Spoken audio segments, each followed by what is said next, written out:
Hey, welcome back. We are here with the second breakdown video, the long-awaited and oh so favorite project that I've worked on with Lisandro from Lisandro Media. So let's get right into it. And as a quick little disclosure, all the project settings are exactly the same as the last project. So parallel nodes, Rec 709, and other LUTs on the timeline level. We did break this down the exact same way, FX3 and Blackmagic Pocket 6K, and this time we added lighting. We brought lights and microphones. But yeah, everything basically stayed the same. Nothing really changed as far as project settings, cameras, and with the addition of lights and microphones. But let's get straight into it. So opening shot, establishing shot. This was also the lighting that we did. Let's go back to that really quick. One of the things that we incorporated this time around into this video was lighting. I wasn't sure the kind of lighting that the facility had, and we didn't get a chance to go in person to scope the settings and the environment. So we had to sort of rely on pictures, and we sort of just worked off of that. Whatever pictures were sent to us, we sort of figured out what kind of lighting there was, but we didn't really know a real world idea of lighting. Fortunately, Lisandro brought his light, and I brought the little pocket Ulanzi that, it's not a pocket, but the little mini cob light from Ulanzi that runs off of a V-mount. I did bring like a small rig 99 V-mount. That was more than enough to do a little bit of a bouncing light, accent light, from just to kind of soften up the shadows in case they were a little bit too harsh. But so essentially we had a light set off on the side right here, and we were shining the light so that her face right here was lit. So that we did a little bit of motivated lighting, essentially, is what we did. So we had one light coming in from one side, but I felt like the shadows were a little bit too dark on the on her left side, which was this. And so what I ended up doing was with a reflector, I set it somewhere maybe about like hip level or maybe eye level, somewhere here. I can't remember. I'll have to go back and look at the shot, but I actually ended up bouncing light off of a reflector that bounced on her face and softened the shadows up because they were just a tad bit too sharp. And I have read that when you're lighting a woman's face, you don't want to create harsh shadows on the face. And so you kind of want to soften up those shadows. And that's sort of like the inspiration I took, essentially, when I came down to setting up the lighting for this shot. So we had our key light to her right, and then a little bit of an accent or a softening light the opposite of her, just to make those shadows just a little bit less dark. And you can really notice it here on the close-up shot, and this was of course with the FX3, the previous shot being with the Blackmagic. So Blackmagic, FX3, seamless. We basically nailed everything that we failed that last time. We white balanced, we set our settings exactly the same, and it just made the color grading process like so much better. I loved it. It was so great. The shots blend seamlessly, and I was just completely happy with this project. But let's get back to the lighting portion of things. I just love how these shots came out. They came out great. I don't want to glaze myself and Lisandro, but I mean, we did an excellent job, and I was just really happy that we essentially like applied a lot of the things that we've been learning, especially me with the lighting. I've been learning a lot about lighting, and I've been spending quite a bit of time learning lighting. And although in these shots here for YouTube, I always seem to be changing the angles and trying to figure out the right light and light fixtures and all kinds of stuff. This one was a lot more simpler than sort of this room, and it just sort of made it really easy to set up and get going. Yeah, that was sort of what we ended up doing with this. So let's get back to it. Another drone shot from Lisandro, great stuff. He's really good at the drone shots. Then we did a bit of a gimbal shot here, more gimbal shots with the FX3. So yeah, the gimbal has been a great addition to these shoots. Lots of lovely panning and detail shots, lots of glamour shots. I did bring some diopters, if that's what you even call them. There's just like these glass elements that you put in front of the lens to sort of enhance the zoom and get some really good macro shots with a little bit of distortion that I think adds a little bit of character to the shots. But I don't think we ended up using the shots where we did use it, I think just because we sort of knew what we wanted to include and not include in the video overall, but maybe next time, maybe on the next shoot, we'll get to use them and you can see what it looks like. I do have a video coming, another breakdown video coming coming soon where I do use them and I just love the look of those like macro lens elements. But anyways, back to the video. So we got a little bit of these close-ups, more close-ups with the gimbal. These were all FX3 shots. This one was also, this was an FX3 shot. This one was a special as well because this whole hat rack portion actually was next to the window, which is like facing outside. And immediately I knew where the motivated lighting was going to come from. And so we set up Lisandro's light somewhere up top off screen to blare down. And that's where we get these like highlights. But notice again how the shadows, they're shadows, but they're not as harsh. And again, that's because I had set up a secondary light off screen somewhere here. Maybe, I think eye level again, or maybe like torso level, where I was just kind of bouncing off the light so that it wasn't too harsh on the skin and there was no crazy light here. It just kind of softened up the shadows. Initially, I was supposed to bring the inflatable tube thing, the light bank, I think it's what it's called.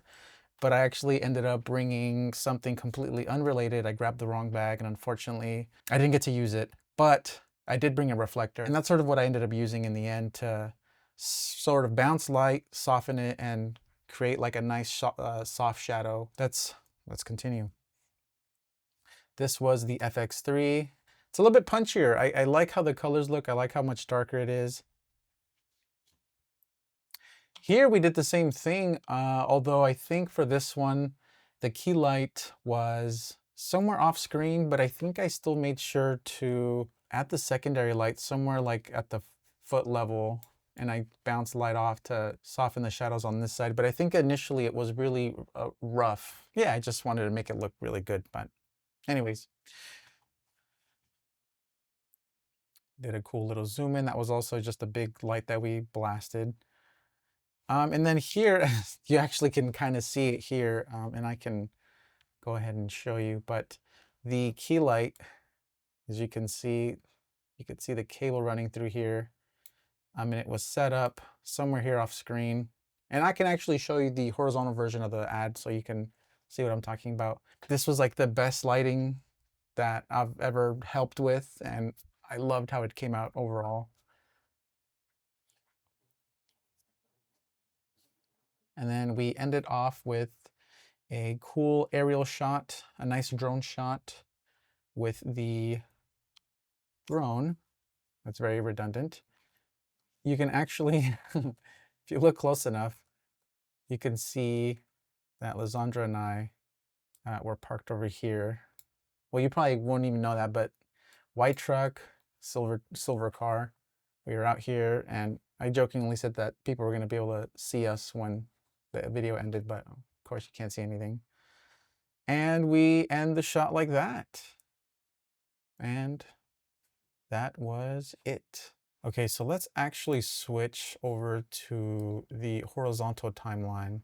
Just because the way I got around to setting up the lighting closer than I should have is I shot it in a horizontal aspect ratio, but I set on the camera itself, on the screen, actually on the monitor, I set a little 9:16 divider or guide so that I could frame the shots so that they could match mostly in vertical, but if I wanted to, I could make it horizontal because I'm a fan of making both the horizontal and the vertical, and I want to make sure that I can double my shots for two versions. Here's an example. I had to punch this shot in a bit because the light was right here. This was the key light that I was talking about that was shining.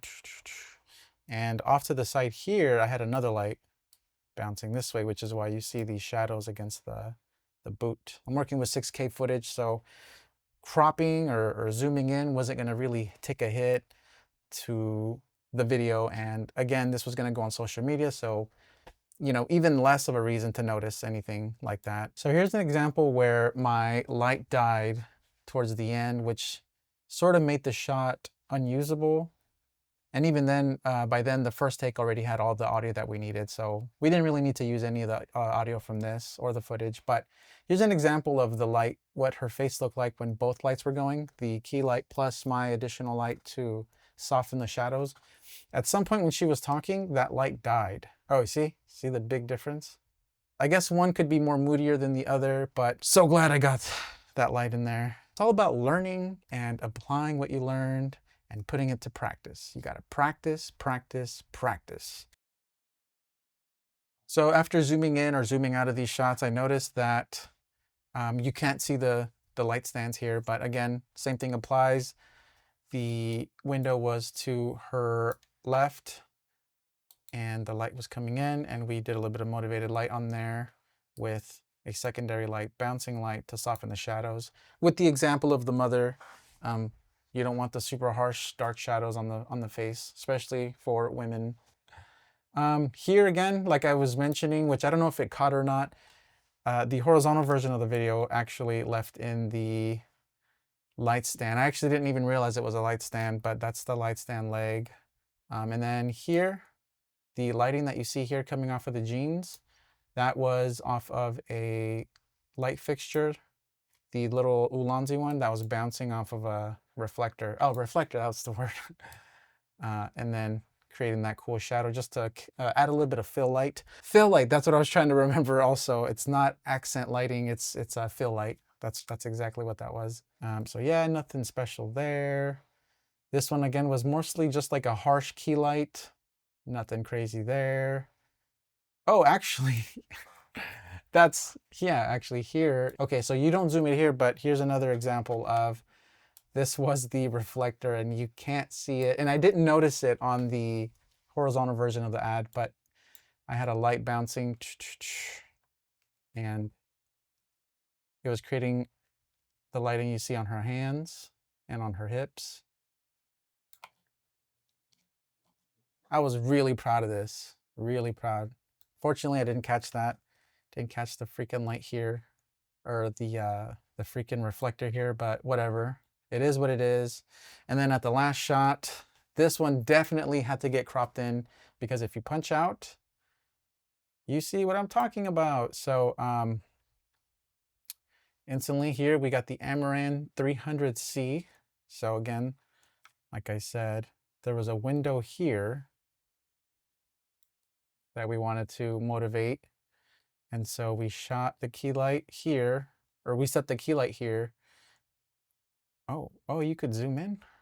Man, I did not know you could zoom in. And then here, I have my reflector set up.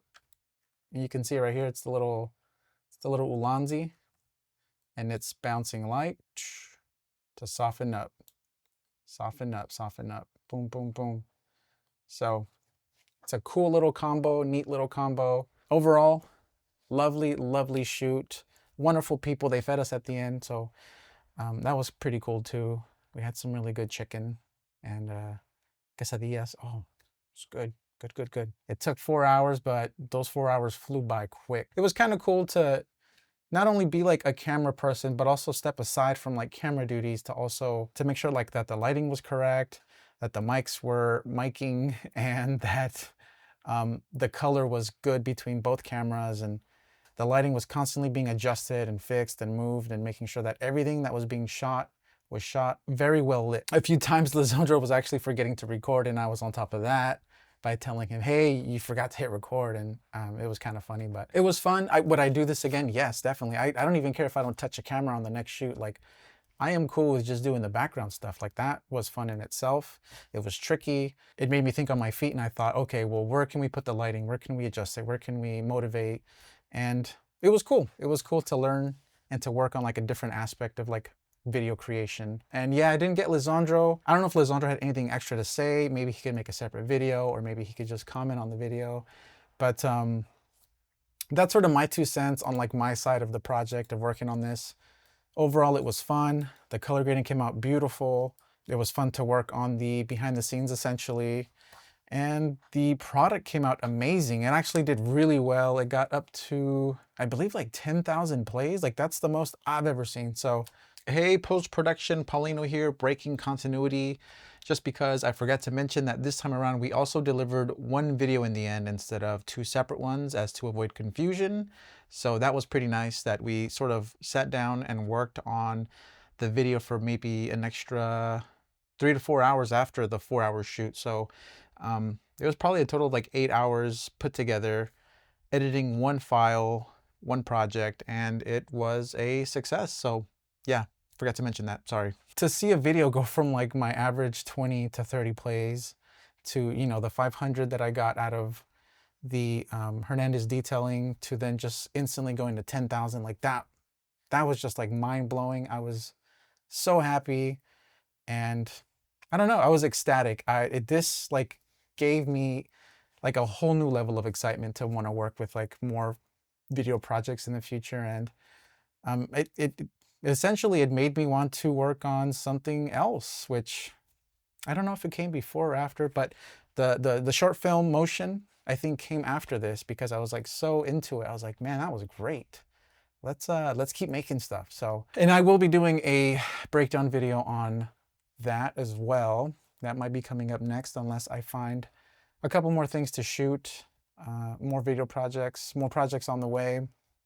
Again, thank you all for watching, for sticking around through my rambling and my learning process.